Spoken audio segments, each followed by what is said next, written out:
All right, this is the story of how I rejected hedonism.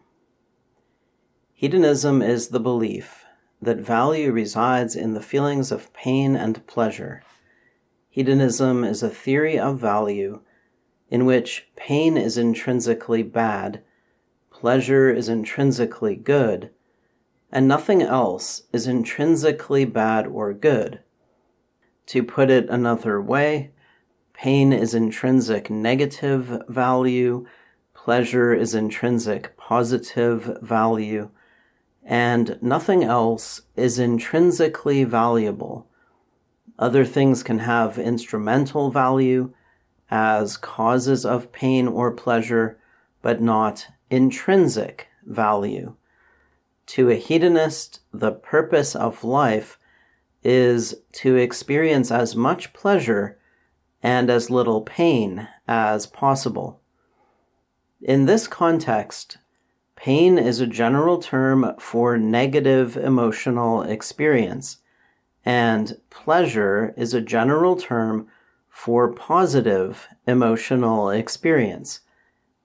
In other words, pain is feeling bad and pleasure is feeling good.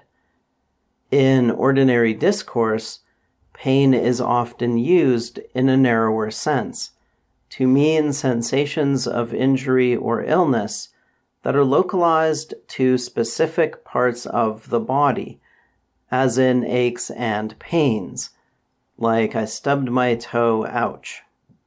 And the technical term for that is nociception.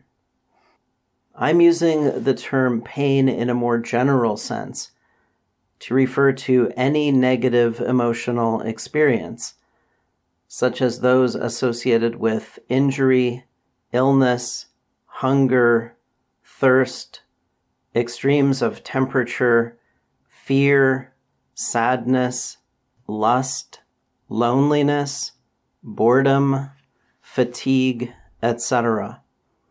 Likewise, pleasure refers to any positive emotional experience.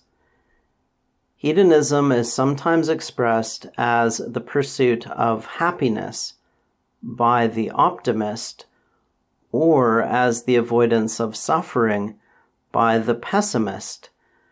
However, it is not usually expressed at all. Most people are naive hedonists. They have never thought about the purpose of life. They simply take hedonism for granted as an unquestioned assumption. Hedonism is one of the underlying assumptions of the ordinary worldview. When I was young, I took hedonism for granted. I assumed that the purpose of life is to experience as much pleasure and as little pain as possible, or in other words, to be happy. I did not arrive at this view by thought. It was just an assumption that I had acquired somehow. It seemed intuitively correct, but I had never really thought about it, let alone questioned it. Then, one day, when I was 14 years old, I began to question it. I have a very clear memory of when I first questioned hedonism. It was a spring day. The sky was overcast, but it wasn't raining. I was walking past the house of an old lady who had a koi pond in her backyard. I walked past her house almost every day, and I would often stop to look at the fish. That day I didn't stop, because I was deep in thought. On that day, for some reason, I was thinking about the relationship between money and happiness. It is generally accepted that money is one of the keys to happiness. This seems reasonable. Money allows you to buy what you want. It seems obvious that having what you want makes you happy. or at least happier than you would be otherwise. So having more money should make you happier. However, I had noticed that my richer friends weren't happier than me. They had more stuff, but they didn't seem to be happier. I began to question the assumption that having what you want makes you happy. I wanted the same things that my friends did. They had more of what I wanted than I did. If having more of what you want makes you happier, then they should be happier than me. But they weren't. It was clear that getting what you want makes you happy in the short run. If I found a $20 bill on the sidewalk, I would be happy in that moment. There was no doubt about that. But having what you want doesn't seem to make you happy. The joy of receiving an unexpected $20 would quickly fade away. Also, getting what you want raises your expectations. If I found a $20 bill every day, then I would come to expect it, and I would be disappointed if I did not find one. So I considered, well, if I found a $20 bill, I would feel great, right? I would feel happy in that moment. But the happiness would not persist. It would go away. And just having the $20 in my pocket would not make me feel happy, right? Eventually, the pleasure of getting the $20 would fade away and it would just be normal again. And if I was used to getting $20 every day, then it wouldn't even feel good to get it because I would expect it. And then if it were taken away, if I didn't get the $20 I usually got, I would feel bad because my expectation would be disappointed, right? So I was thinking about what actually makes you feel good or bad. It's not having what you want, it's getting what you want, especially if you don't expect it.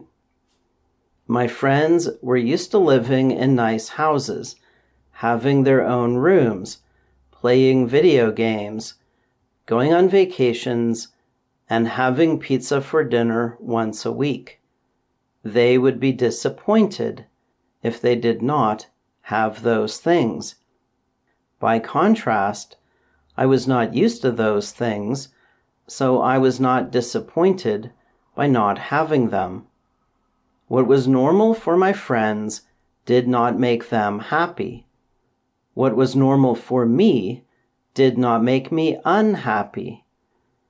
Thinking about the events that cause pain and pleasure, I noticed that pain and pleasure are caused by things getting worse or better, not by things staying the same. If my condition stayed the same, regardless of how good or bad it was, I would not experience pain or pleasure. The pleasure of getting something is transient. It soon fades away. I might want a big house with a koi pond in the backyard, but if I had that house, I would not be satisfied. I would start wanting something else. Also, when you have something, then you worry about losing it. The desire to get it is replaced by the desire to keep it. No matter how much you get, you are never satisfied. You never stop wanting. You are never happy. Getting what you want makes you happy in the short run, but having what you want does not make you happy in the long run. This principle is sometimes called the hedonic treadmill, but I had never heard of it before. I discovered it myself by observation, introspection, and thought. In retrospect, it seemed obvious. I was surprised that I had never noticed it before. It had been hidden in plain sight by assumptions and intuitions. The evidence of the hedonic treadmill is always there, all around us. Rich people aren't happier than poor people. Young people aren't happier than old people. Beautiful people aren't happier than ugly people. Even disabled people confined to wheelchairs don't seem any less happy than able-bodied people. When I looked around for the mythical happiness that people were pursuing, I didn't see it. I didn't see people living lives of misery either. Everyone seemed pretty much the same on average. They had their ups and downs, but nobody was really happy or unhappy. If having what you want doesn't make you happy, can anything make you happy? Maybe the people who think they are pursuing happiness are chasing an illusion, a mirage on the horizon that recedes from them as they approach it. Maybe happiness is impossible. And if happiness is impossible, then it can't be the purpose of life. Or if it is the purpose of life, then life is futile.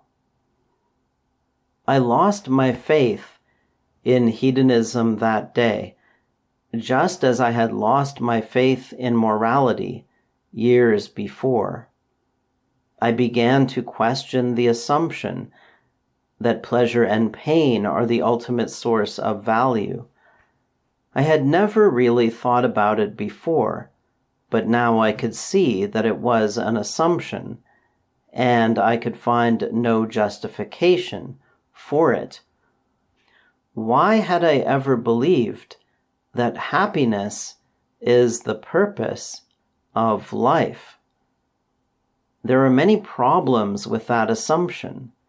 Pleasure and pain are transient, fleeting experiences. They do not stack up like bars of gold. They cannot be stored and re-experienced. They exist only in the moment. How could the purpose of life be the acquisition of transient experiences? In the months that followed, I thought about the nature of desire on my daily walks to and from school. I thought about what desire is, how it affects thought and action, and how it affects subjective experience. I also did some empirical research. I fasted for 2 days to see what it felt like. I confirmed that I experienced greater pain from hunger during the fast and greater pleasure from eating when I ended the fast. When fall came and then winter, I walked to school almost every day without a jacket to experience the cold. I confirmed that there was pain involved in getting cold and pleasure involved in warming up afterward. And this was also a long-term experiment in whether I could make myself less happy by making the material conditions of my life worse. And what I found is that it had no effect on my overall happiness. By observing, experimenting, and thinking, I developed a theory of desire. But I was not just thinking about the psychology of desire. I was also thinking about the purpose of life. My inquiry into the nature of desire had raised a philosophical question. What, if anything, is the purpose of life?